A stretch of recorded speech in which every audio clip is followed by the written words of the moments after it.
What's up, y'all?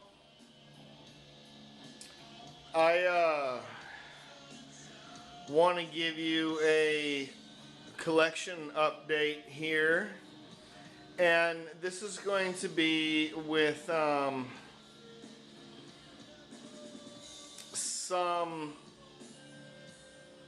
visual, a lot of visual media in the form of DVDs and Blu-ray.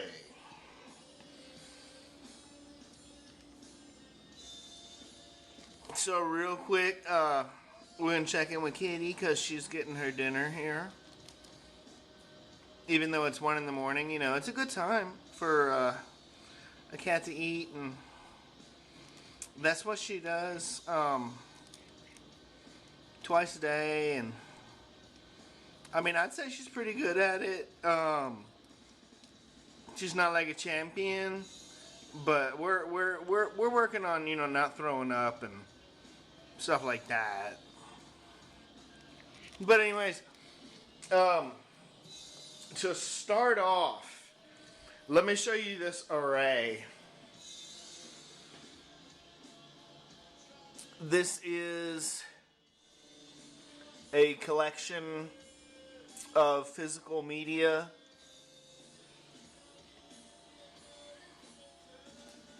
And we're going to start off with a vinyl record.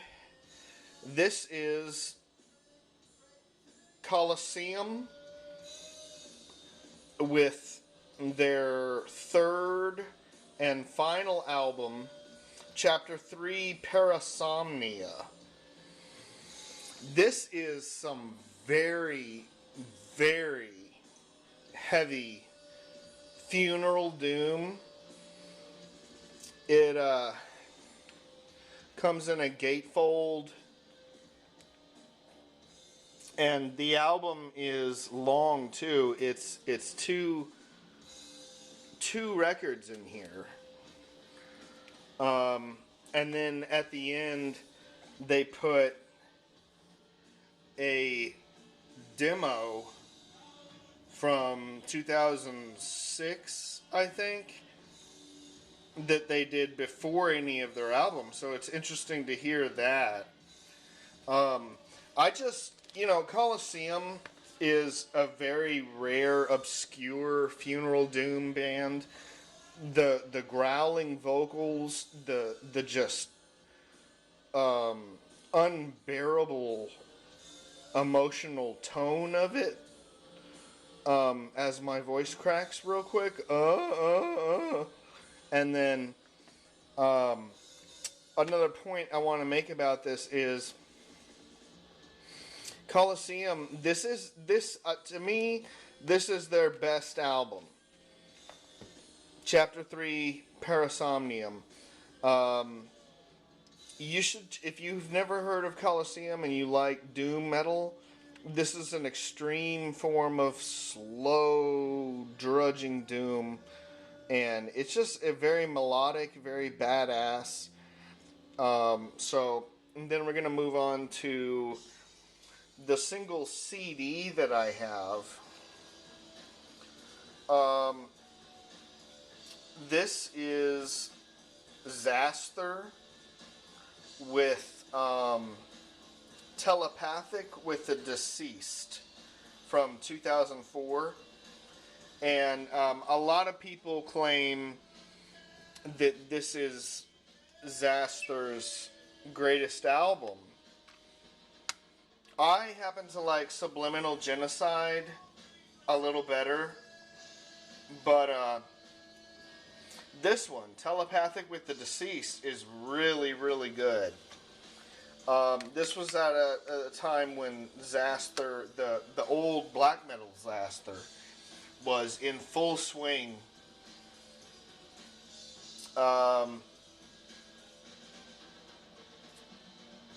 You know, he also did To Violate the Oblivious and Nocturnal Poisoning, of course. But this one was smack dab in the middle of that. And, you know, Scott was, at the time didn't have a job and he was just playing music and that's all he was doing by himself, doing everything by himself. And it's just amazingly haunting how everything comes together, even though he's not even that great of a musician. A lot of people would say, oh, this is boring, uninteresting, but really, if you think about it, it's just one guy in his bedroom creating this kind of ghostly, I mean, it's, you gotta give him credit where credit is due. Alright, so we got the Coliseum record and the Xasthur CD out of the way, but we've got a lot to go, and I figured, hey, just film it, man, just film it. So we're gonna go left to right here. I'm branching out. Normally I would just review music CDs and vinyl records, but I'm branching out into some different media. I've got a couple of Nintendo Switch games here that I really like and I want to show to you. I've got a stack of Blu-rays, and then all the rest are DVDs. So let's start over here. This is American Horror Story Hotel. And this is the complete 5th season of American Horror Story, and I have very fond memories of watching this with my ex-girlfriend at the time. We didn't have this DVD collection. It was in 2016 and it was just coming out, and I think we ordered it off of Amazon Video. I can't remember if it was once a week or once every 2 weeks or something they would release a new episode. Anyways, the hotel 5th season of American Horror Story I thought was really good. Most notably because it has Lady Gaga as a very prominent actress in this. I'd love to see her in some other movies. Or movies, you know. I think she could really does a good job on this character, this vampire character that she has. Okay, I'm gonna move this over here so I know I've looked at it. Now, this is another television series, Lost. And this is the complete 1st season of Lost. There's like, I don't know, like 25 episodes or something. If you want to... Okay, so Lost is a survival type of television program, and it takes... I don't want to spoil it, but yeah, the plane crashes and they are on an island, and they have no idea what they're in for, because this island is rigged with booby traps and this whole organization that is trying to get Claire's baby. And I highly recommend, if you want to get into a series, it's kind of older. I think it's from 2005 or something. But if you want to get into a new series and you've never seen Lost, it is very much worth your time. It's like an extended movie. It's really great. Okay, let's get these out of the way. This is the Lord of the Rings trilogy. It's got all three movies on here. The Fellowship of the Ring, The Two Towers, and Return of the King.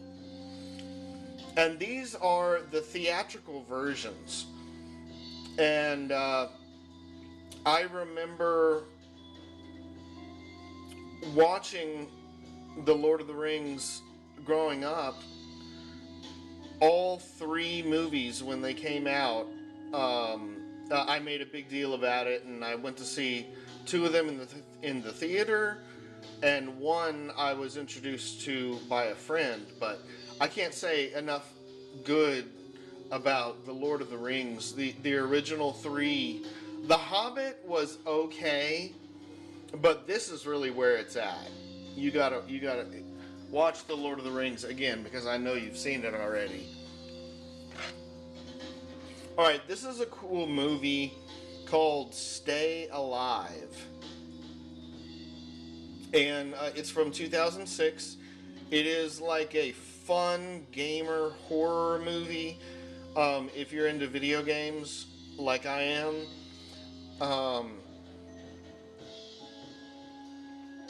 This is I love the style of it. All the actors are real young and good looking, and it's like basically they start playing this new beta game that has never been tested before, and people keep dying because they're playing the game, and they have to figure out the secret of how to stay alive. And I remember seeing this in the theaters, and it's always stuck with me, along with Silent Hill. I thought that was a good movie. I think I'm gonna get Silent Hill also, but this is the unrated director's cut. So there's a little bit more blood, a little bit more language, but this is Stay Alive is a great. I've seen it like 5 times, and I always enjoy watching this.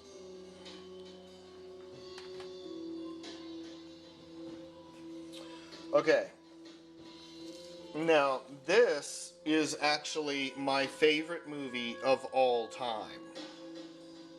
I mean, if you want to, I mean, it is. This is my favorite movie of all time. Number 1 favorite movie for me personally.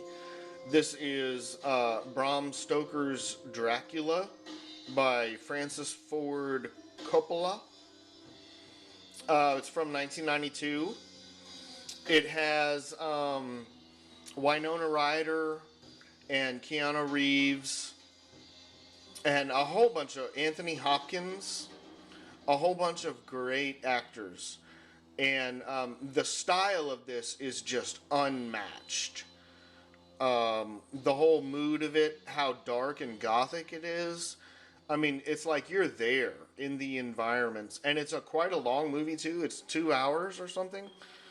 But yeah, this one, it's violent, but it's also so well done that it really gets you into the mood of it, and it's like you want to see more and more. And luckily it is a long movie. And recently there was a prequel released just about a month ago called The Last Voyage of the Demeter. I still want to see that. I was going to see it in the theaters, but I waited too long. I waited for 2 weeks, and then it's not playing anymore. If I looked around hard enough, I could probably find a theater that's playing it, but I'm going to wait and download it, I think. Anyways, you've got to watch. If you have some time and you're interested in really, really good filmmaking and just a wonderful story, you got to watch Dracula from 1992. Okay? You just gotta. Dell.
How you doing tonight? Woo, woo, woo!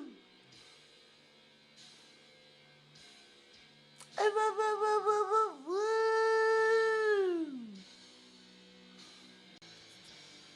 All right. Yo! I'm going to go through these 5 like rapid fire for y'all. Okay? This is Elvira, Mistress of the Dark, from 1987. And Cassandra Peterson is still alive today, and some even claim that she is hotter now than she was nearly 40 years ago. I'm just reporting the facts, folks. This right here is Elvira's Haunted Hills. The second Elvira movie. This is great, man. It doesn't even have to be Halloween. I mean, look, if you want that spooky adventure, and if you like big breasts, this movie has crazy, mad, demented scientists, and did I mention the breast? I love it. Bam. This is Macross. Do you remember love? This is the movie version. It's not split up into episodes like it was originally, I believe, in 1985. But this is the birthplace of anime in terms of major productions. Supposedly, I haven't watched this yet. I will soon. But let me tell you, this particular edition, I lucked out, man, because it has Macross Do You Remember Love, the movie, and it also has a CD soundtrack in the same package. Fucking beautiful, dude. It's like 50 minutes of music on the CD. So I snagged this from eBay for the guy actually offered me a deal, which was sweet. This is Macross 2. And I remember living in Corpus Christi, Texas. It must have been 1995. When I was just growing up, man. I was like 10, maybe 11. And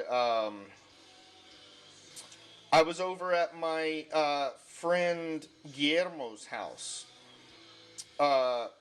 And he was originally from Puerto Rico, which was interesting. Even though we were of different races and different cultures, his family had moved to America, and we seamlessly blended. I mean, we were like best friends for 2 years or something during these summers. And one of the movies that he played for me was Macross 2.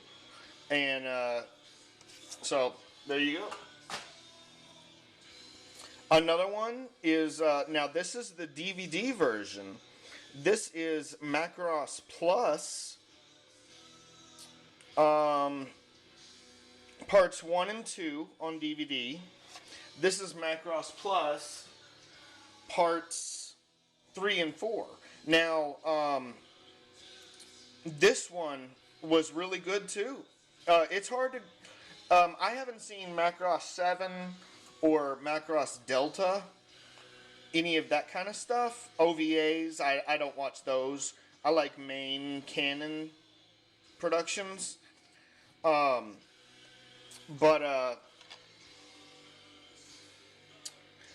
Macross Plus, man.